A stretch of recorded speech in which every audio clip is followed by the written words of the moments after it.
Hello प्यारे विद्यार्थी, आज हम लोग पढ़ने वाले ट्रांसफार्मर पर वाइवा करेंगे कि कैसे एग्जामिनर आपसे प्रश्न पूछेगा। जो आपका वाइवा होने वाला है, जो आपका प्रैक्टिकल होने वाला है, आप चार्ट में क्या बनाएंगे। सबसे पहले आज हम ये आपको बताएंगे कि सबसे पहले आप ट्रांसफार्मर बना लीजिए। ट्रांसफार्मर बना लीजिए, फिर ट्रांसफार्मर की तैयारी करवाना मेरा काम है। ट्रांसफार्मर पे कैसे प्रश्न पूछेंगे एग्जामिनर लोग, तो आइए इसको धीरे धीरे हम लोग क्या करेंगे, समझेंगे मेरे भाई, समझेंगे। और एग्जामिनर से जो 15 नंबर मिलता है ना, वो आप ले लीजिए, ले लीजिए, ले लीजिए। आइए बढ़ते हैं। तो ये हमारे पास एक ट्रांसफार्मर का चित्र है। हमारे पास एक क्या है, ट्रांसफार्मर का चित्र है। सबसे पहले मैं आपको एक बार 5 मिनट बता देता हूं सारी चीजें, फिर एक एक बात मैं लिख के दिखाऊंगा कि कौन कौन सा प्रश्न आपसे एग्जामिनर पूछ सकता है। फुल कॉन्फिडेंस से वाइवा देने जाएं, आपका पूरा पूरा नंबर आपको मिलेगा मेरे भाई। एक भी चीज नहीं छोड़ने वाला हूं, एक भी चीज नहीं छोड़ूंगा। तो सबसे पहले मेरे भाई क्या है कि ट्रांसफार्मर है क्या, एक बारी के लिए मैं पहले रिवाइज करा दूं। ट्रांसफार्मर एक ऐसी युक्ति है जो प्रत्यावर्ती वोल्टेज को बढ़ा या घटा देता है। क्या करता है, बढ़ा या घटा देता है। और ट्रांसफार्मर मेरे भाई दो प्रकार का होता है। ट्रांसफार्मर मेरे भाई कितना प्रकार का होता है सर, दो प्रकार का होता है। कितनी प्रकार का होता है ट्रांसफार्मर, दो प्रकार का। एक होता है ट्रांसफार्मर आपका जो पहला दिख रहा है आपको, ये होता है स्टेप अप ट्रांसफार्मर, इसको बोलते हैं ऊंचाई ट्रांसफार्मर। दूसरा ट्रांसफार्मर होता है स्टेप डाउन अपचाई ट्रांसफार्मर। अब ध्यान से सुनना कि स्टेप अप ट्रांसफार्मर क्या है, यानी ऊंचाई ट्रांसफार्मर क्या है। यह ट्रांसफार्मर प्रत्यावर्ती वोल्टेज को बढ़ा देता है परंतु धारा के मान को कम कर देता है। इसमें द्वितीयक कुंडली में फेरों की संख्या ज्यादा होती है, प्राथमिक कुंडली में फेरों की संख्या कम होती है। इसी को हम लोग बोलते हैं ऊंचाई ट्रांसफार्मर। जो पहला चित्र आपके सामने बना है, ये आप देख पा रहे होंगे। इसमें क्या है, फेरों की संख्या, यहाँ पे एससी का मतलब यहां पर है सेकेंडरी कॉइल यानी द्वितीयक कुंडली। पीसी का मतलब है प्राइमरी कॉइल मतलब प्राथमिक कुंडली। तो प्राथमिक कुंडली में देख पा रहे हैं आपके फेरों की संख्या आपको कम दिख रही है, द्वितीयक कुंडली में फेरों की संख्या आपको ज्यादा दिख रही है। तो द्वितीयक कुंडली में फेरों की संख्या ज्यादा है, प्राथमिक में कम है। तो ऐसे ट्रांसफार्मर को हम लोग बोलते हैं स्टेप अप ट्रांसफार्मर। क्या इतनी बात क्लियर हुई मेरे भाई, क्या इतनी बातें क्लियर हुई। सेम इसी तरीके से स्टेप डाउन ट्रांसफार्मर है। यह प्रत्यावर्ती वोल्टेज को घटा देता है परंतु धारा के मान को बढ़ा देता है। उल्टा काम हो रहा है ना, यह प्रत्यावर्ती वोल्टेज को क्या करता है, घटा देता है परंतु धारा के मान को बढ़ा देता है। इसमें प्राथमिक कुंडली में फेरों की संख्या देखो ज्यादा है, प्राथमिक कुंडली में फेरों की संख्या ज्यादा होती है और द्वितीय कुंडली में फेरों की संख्या कम होती है। ऐसे ट्रांसफार्मर को हम लोग स्टेप डाउन यानी अपचाई ट्रांसफार्मर कहते हैं। क्या ये दो चीजें आपसे पूछेगा तो बता देंगे। ट्रांसफार्मर क्या है, ट्रांसफार्मर कितने प्रकार का होता है, आप आसानी से मेरे भाई बता सकते हो। कौन सा ट्रांसफार्मर लगता है, यानी स्टेप अप स्टेप डाउन, दो प्रकार का ट्रांसफार्मर है मेरे भाई। उसके बाद यहां पर मैंने एक ट्रांसफार्मर, फुल ट्रांसफार्मर बनाया है। ट्रांसफार्मर बनाने के लिए क्या करना पड़ता है, देखो नर्म लोहे की पत्तियां लेते हैं। नर्म लोहे की पत्तियों को जो है एक के ऊपर एक रखकर लेमिनेटेड करके यानी विद्युत रोधी रखकर आवश्यक मोटाई का बना लेते हैं। और बीच का ये जो वाला जो हिस्सा है आप देख पा रहे होंगे, बीच का ये वाला हिस्सा काट लिया जाता है मेरे भाई। बीच का ये वाला हिस्सा क्या किया जाता है, काट लिया जाता है। जिसमें हम क्या करते हैं, कॉयल को लपेटते हैं, कॉयल यानी कुंडली को लपेटते हैं। यहां पे देखो ये एसी मेंस है, प्राइमरी कॉयल का मतलब प्राथमिक कुंडली, ये एसी मेंस है। तो इसमें हमें क्या है, फेरों की संख्या ऊपर हमने प्राथमिक कुंडली में फेरों की संख्या कम रखी है और द्वितीय कुंडली में फेरों की संख्या हमने ज्यादा रखा है। तो ये ओवरऑल कौन सा ट्रांसफार्मर है, तो आप कहोगे सर प्राथमिक कुंडली में फेरों की संख्या आप कम रखे हैं, द्वितीय कुंडली में फेरों की संख्या ज्यादा रखें। इसका मतलब ये जो ट्रांसफार्मर आपने बनाया है वो कौन सा ट्रांसफार्मर है, ऊंचाई ट्रांसफार्मर है, स्टेप अप ट्रांसफार्मर है मेरे भाई, है मेरे भाई। अगर आपको इसको अपचाई बनाना है, स्टेप डाउन बनाना है, तो कॉइल की संख्या चेंज कर दो कि प्राथमिक कुंडली फेरों की संख्या ज्यादा कर दो, द्वितीयक में कम कर दो, तो यही ट्रांसफार्मर आपका बन जाएगा, स्टेप डाउन ट्रांसफार्मर मेरे भाई बन जाएगा, कोई दिक्कत वाली बात नहीं है, नहीं है।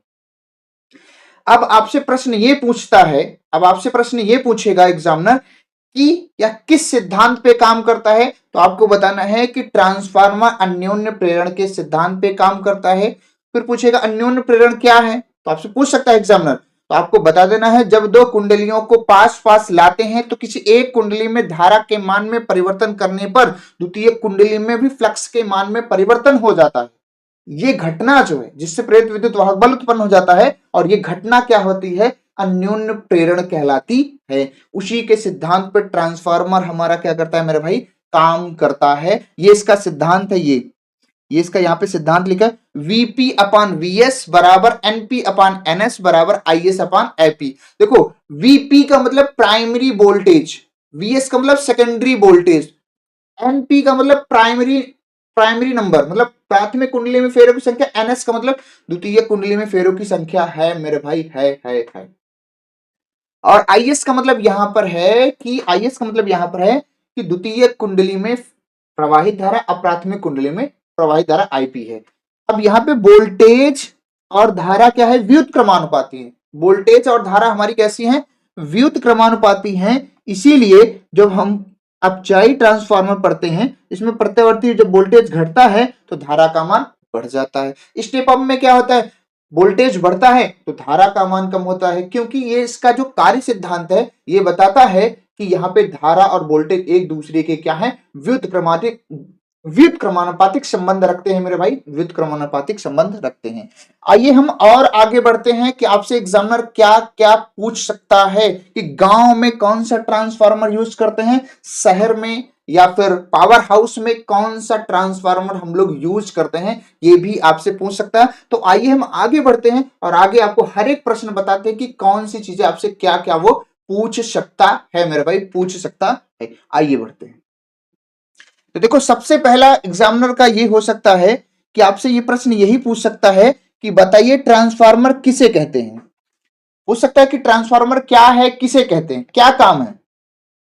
तो सीधी सी बात बता देना है आपको, सीधी सी बात आपको बता देना है कि ट्रांसफार्मर एक ऐसी युक्ति है जो प्रत्यावर्ती वोल्टेज को या तो घटा देती है या तो बढ़ा देता है, या तो घटा देता है या तो बढ़ा देता है, यही ट्रांसफार्मर है। ठीक है सर।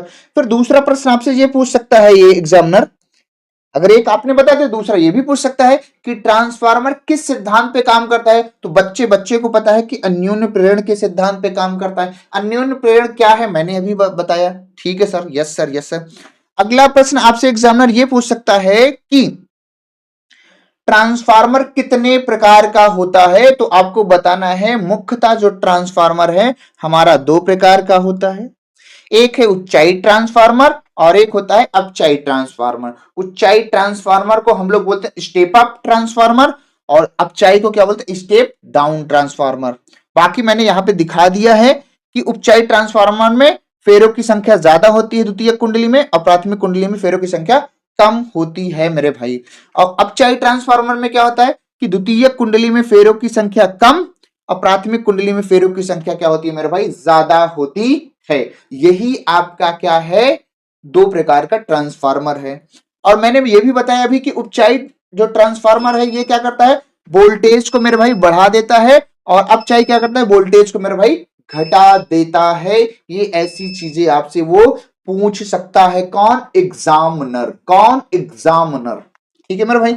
अगला प्रश्न चौथा आपसे एग्जामिनर ये पूछ सकता है कि ट्रांसफार्मर की क्रोड किस धातु की बनी होती है। जो क्रोड लगी होती है ट्रांसफार्मर में, पतली पतली पत्ती लगी होती है जो नर्म लोहे की, वही क्या है आपकी, क्या है, नर्म लोहे की।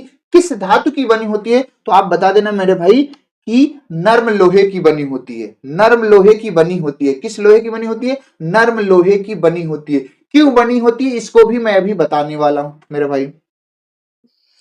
पांचवा प्रश्न आपसे ये एग्जामिनर पूछ सकता है कि ट्रांसफार्मर किस धारा पर काम करता है, मतलब ट्रांसफार्मर किस धारा के लिए काम करता है, एसी के लिए कि डीसी के लिए। तो आपका जवाब होगा मेरे भाई, यह ट्रांसफार्मर जो है एसी धारा पर काम करता है, एसी धारा पर क्या करता है, काम करता है।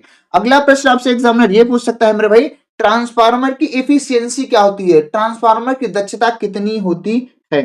तो ट्रांसफार्मर की जो दक्षता है उसका सूत्र होता है ईटा बराबर निर्गत वोल्टेज बटे निवेशी वोल्टेज। निर्गत वोल्टेज बटे निवेशी वोल्टेज मतलब कितना वोल्टेज निवेश किया गया, कितना निर्गत जो है किया गया। तो हम कह सकते हैं निर्गत वोल्टेज बटे निवेशी वोल्टेज। ठीक है मेरे भाई, और ये परसेंटेज में आता है तो इसमें 100 से हम क्या कर देते हैं, गुणा कर देते हैं। तो इसकी जो दक्षता है, कोई भी ट्रांसफार्मर है उसकी दक्षता है 70 से 95% कह दो, 80 से 95% किसी भी ट्रांसफार्मर की क्या होती है, दक्षता होती है। 100% कोई भी ट्रांसफार्मर नहीं होती है क्योंकि उसमें लॉसेस होता है। लॉस भी कौन कौन सा होगा वो भी हम बात करने वाले हैं मेरे भाई, कोई दिक्कत वाली बात नहीं है।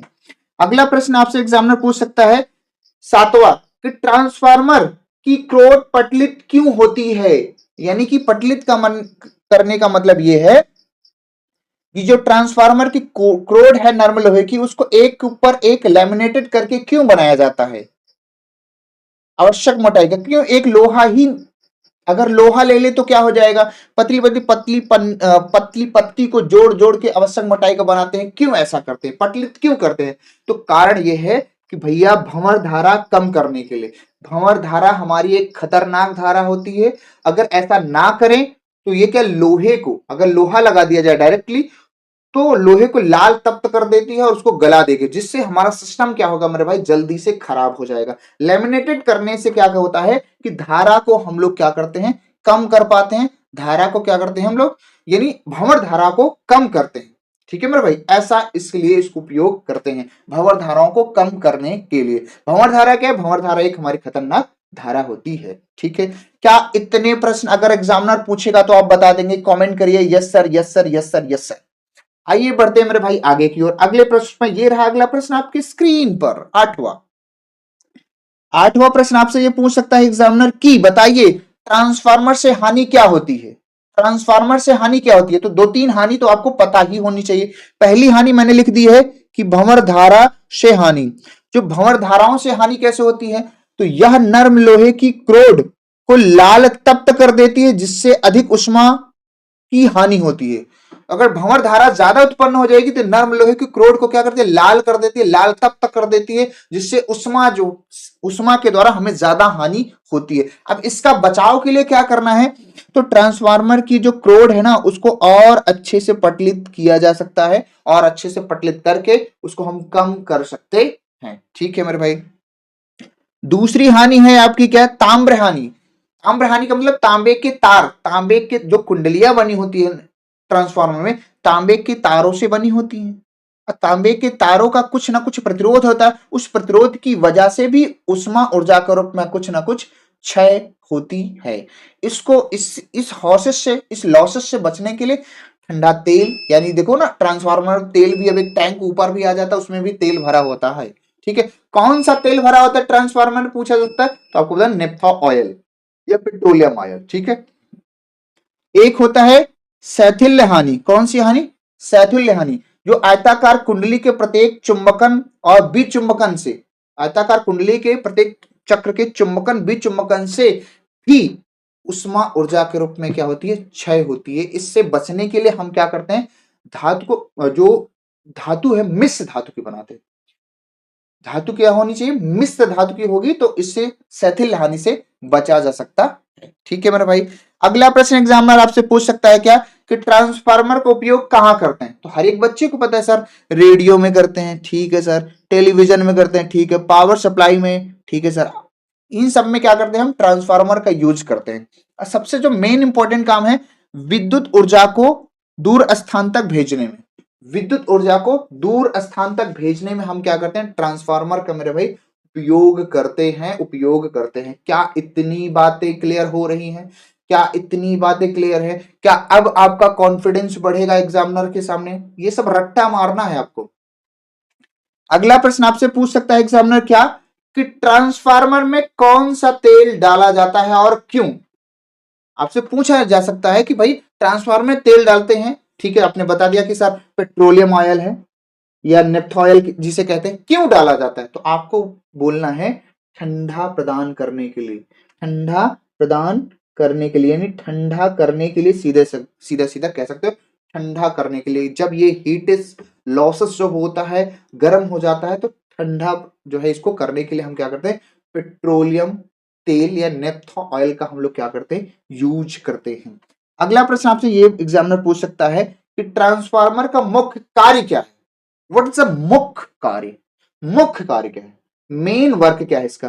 तो सीधे सीधे बोल देना है वोल्टेज तथा धारा, वोल्टेज तथा धारा को बदलता है परंतु आवृत्ति समान रहती है। ट्रांसफार्मर का मुख्य काम यह है कि वोल्टेज और धारा को ये बदलता है, सही बात है, ये प्रत्येक वोल्टेज को बढ़ा देगा या तो घटा देगा, धारा को कम कर देगा या तो ज्यादा कर देगा, यही तो काम है, मेन काम ट्रांसफार्मर का मेन काम यही है।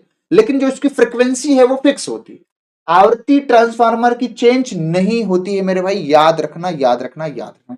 अब तुम्हें मैं बता दूं कि गांव में कौन सा ट्रांसफार्मर यूज करते हैं, आपसे ये प्रश्न पूछ सकता है एग्जामिनर कि गांव में कौन सा ट्रांसफार्मर और पावर